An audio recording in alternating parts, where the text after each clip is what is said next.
Hey people, I hope you guys are having a good week. And now, if you're wondering, Zach, why are you reviewing Raw the Best of 2010 and not Raw from this week? Well, for a couple of reasons. One, I did not watch Night of Champions, but I saw the results on Twitter. And for another thing, as soon as I saw online that Brock Lesnar and Paul Heyman were not going to be on Raw this week, I was like, yeah, this Raw is going to suck, it's going to be boring. And from listening to other reviews on YouTube, I was right. It sounded like as if Raw was really dull, very boring. And to tell you guys the truth right now, I'm probably going to be too busy to be making Raw reviews every single week, so don't expect Raw reviews every single week now. And I mean, just with the way WWE is these days, I just don't really have the energy, and I just don't really have the will. Okay, I guess I do have the will, but I just don't really feel like doing a Raw review every single week. If it's like a Raw that's good, if it's a Raw that I think is worth reviewing, then I'll review it. But if I don't, then I'm not going to. But even if I do not review Raw every single week, you guys can still expect wrestling videos on my channels, whether it's wrestling rumors, DVD reviews like this one, pay-per-view reviews. I mean, I'm still going to make YouTube videos. I'm just not going to make Raw reviews every single week.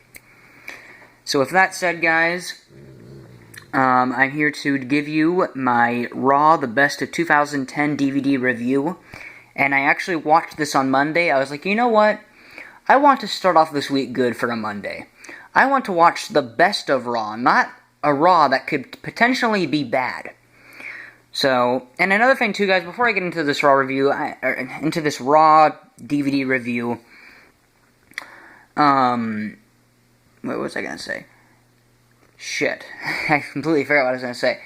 The other thing too is that, Raw in 2010 was actually pretty good, and for one thing that I think helped out that show was that it wasn't 3 hours long. Raw today is 3 hours long, and I think that's what is killing the product.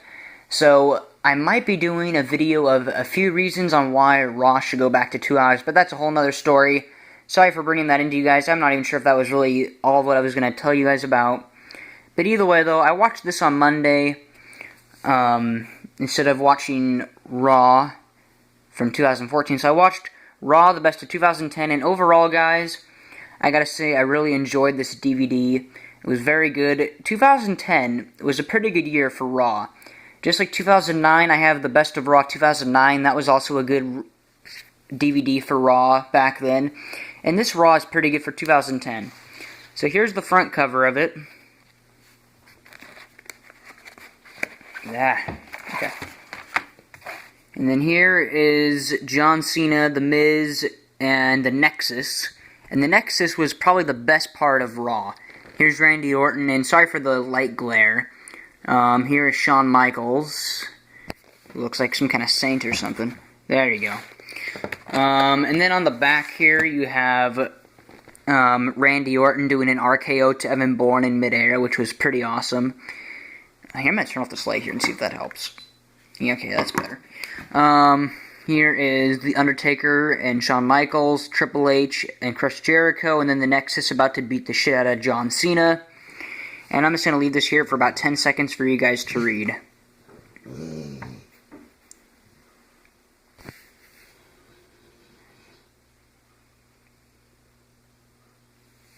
Okay.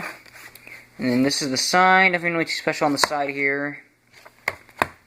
And then as you open this up,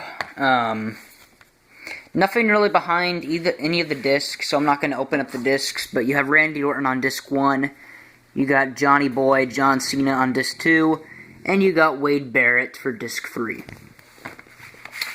But overall, though, guys, like I said, a good DVD. If you haven't already bought it, I recommend you buy it. I bought it online. I bought it on Amazon for about, I don't know, $4 or something like that. So yeah. So overall, I'd say it's well worth the money, and like I said, you can get it cheap online now. But yeah, though overall, I'll also talk about a few things on the DVD. So the things I liked about this DVD. is they had DX. DX was pretty badass to see, and I liked their rivalries with Show and Jericho. So they all had good. But yeah, so it was good seeing DX versus Chris Jericho and Big Show, and then later on the Big Show and The Miz. And one thing I gotta say though is that in 2010, man, did Randy Orton get pushed by the WWE. He had a couple of WWE Championship reigns, so he had a big year in 2010. The same with Sheamus. Sheamus had a pretty big 2010 year. He won the title a couple of times from John Cena, Randy Orton, etc. And so he had a big year. And later on, at the end of the year, he became the King of the Ring, which was pretty badass to see.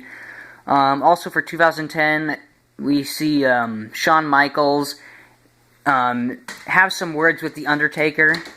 And then later on, after WrestleMania, you see Shawn Michaels' farewell promo to the WWE on Raw.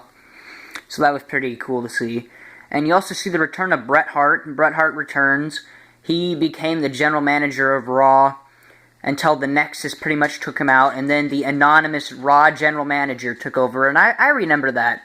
That was probably the dumbest thing of 2010, was the anonymous Raw general manager. It was just so stupid and just very uncreative, in my opinion. It was very uncreative and just stupid. But yeah, I mean, there was a lot of good things though for 2010. Like, for one, the Nexus debuted. I wasn't a huge fan of the Nexus back then, because back then I was kind of still like, man, this group is they're rebellious. They're just beating the shit out of anyone. They're kind of cowards and all that. But as I grew older and all that, I realized just how badass the Nexus was. And Wade Barrett was the right leader for that group. And I mean, look at where Wade Barrett is today. I mean, it's surprising to me that he does not have a WWE Championship title yet. But I mean, as for the rest of the rookies, I mean, they really haven't done anything from the Nexus. I mean, Darren Young, or whatever the hell his name is, he's not doing anything. Heath Slater ain't doing shit. Otunga ain't doing shit. Skip Sheffield is now Ryback. Justin Gabriel is kind of doing something. I wish that the WWE would push him more. And I don't even know who the hell this guy is on the end here. I don't even know who the hell he is. But for me, though, the one that shined the most from the Nexus was obviously Wade Barrett. He was the one who shined the most from that group, and also Daniel Bryan. He also shined from that group too. So I'm a pretty big fan of the Nexus. I liked their rebelliousness, and it was just cool to see them debut, and the way they just destroyed Raw when they debuted was pretty badass. So the Nexus was a really cool part of 2010. So yeah, and besides that, the other cool thing was that when the Nexus invaded and all that, you had John Cena get together the Raw roster to try and take them out, and they didn't exactly really get along. I mean, you saw John Cena having to get Edge and Chris Jericho on the same page, and about how they had to have Team WWE versus Nexus at SummerSlam. So that was all very cool to see. I mean, it was cool to watch that again. And I mean, one thing I wish they would have had on this Raw DVD, one thing I wish they would have had on this DVD was Edge destroying the Raw general manager's laptop. That was hilarious, and I thought that was great, but they didn't have that in this DVD for some weird reason.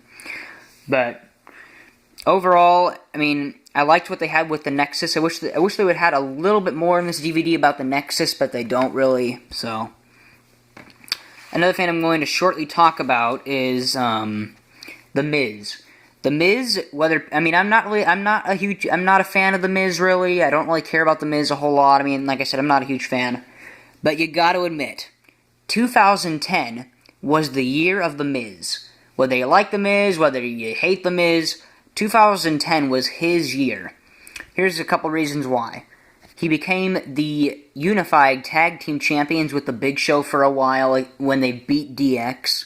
So he was the unified tag team champion, and he won the United States champion. So at the time, he had both the unified tag team champions and the United States champion around his championship around his waist and shoulders and whatnot. So he was holding a lot of titles then, and I gotta give The Miz credit, though. He did give the United States Championship to Daniel Bryan at the time. He did push Daniel Bryan somewhat to win that title, so you also got to see the rise of Daniel Bryan in this DVD a little bit, and just see on how he came up in 2010.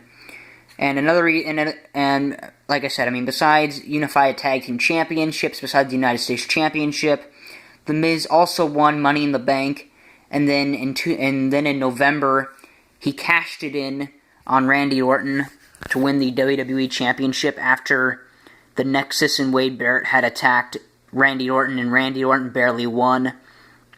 So, you got to see The Miz cash in his Money in the Bank and become a first ever WWE champion for him. So that was pretty cool. So yeah, I mean 2010 was the year of The Miz. So yeah, and I mean 2011 was kind of his year, but he kind of got overshadowed by John Cena and The Rock. And I mean after 2010 and after 2011, The Miz's career just went straight downhill. I mean they haven't done anything with The Miz since. So he's pretty irrelevant now, but in 2010, it was The Miz's year. And like I said, guys, I liked what the Nexus did. I liked the whole Team WWE versus Nexus. And what else? You have to see Randy Orton. I mean, like I said, he got pushed heavily in 2010. He became the WWE champion. And besides that, he had some good matches with Edge and with Chris Jericho. And so yeah, and you got to see Randy Orton punt Chris Jericho in the head and take him out for 2010 for good. And another thing, you got to see CM Punk on the 900th episode of Raw with the Straight Edge Society, and he teased Stone Cold Steve Austin returning on the 900th episode of Raw, but Stone Cold Steve Austin never came out, so he fooled all of the WWE on that. And CM Punk was also on commentary in 2010, and I actually liked his commentary work. I thought he was pretty good on commentary. So that was cool. And besides that, there was John Cena, where he had to work for the Nexus, and he had to do whatever Wade Barrett asked him to do for the Nexus until John Cena pretty much quit the WWE, and then he came back like the next night, and then they had the rivalry of Wade Barrett and the Nexus versus John Cena, so that was all pretty cool. And besides that, you also got to see Batista become a WWE champion in the beginning of 2010, and then Batista turned heel, and he had his rivalry with John Cena, and those two had a good rivalry for a while. And then after Over the Limit, you see Batista's goodbye and farewell from the WWE when he quit the WWE in 2010. So you saw Batista quit, and he was in like a wheelchair and stuff, and I guess he actually had broken his back from Over the Limit or something like that, from what I've heard in like a podcast. So he actually was in pain after Over the Limit. But either way, though, you got to see him quit. You also got to see other stars rise, like Evan Bourne. You got to see him get pushed a little bit, somewhat. And yeah, guys, I mean that. Oh, and you got to see Randy Orton do an RKO in midair to Evan Bourne from his airborne right there. So that was pretty cool. So overall, guys, like I said, I really enjoyed this DVD. I'm sure I probably enjoyed it much more than Raw this week and stuff like that. But either way, guys, if you haven't already seen this DVD or if you haven't already owned it, I recommend you buy it. It's a very good DVD. A good one next to the Raw, the best of 2009. Both 2009 and 2010 were good. So let me know what you guys think of this DVD if you already have it or if you're going to get it. And like, comment, subscribe, all that good stuff. And I will talk to you guys soon.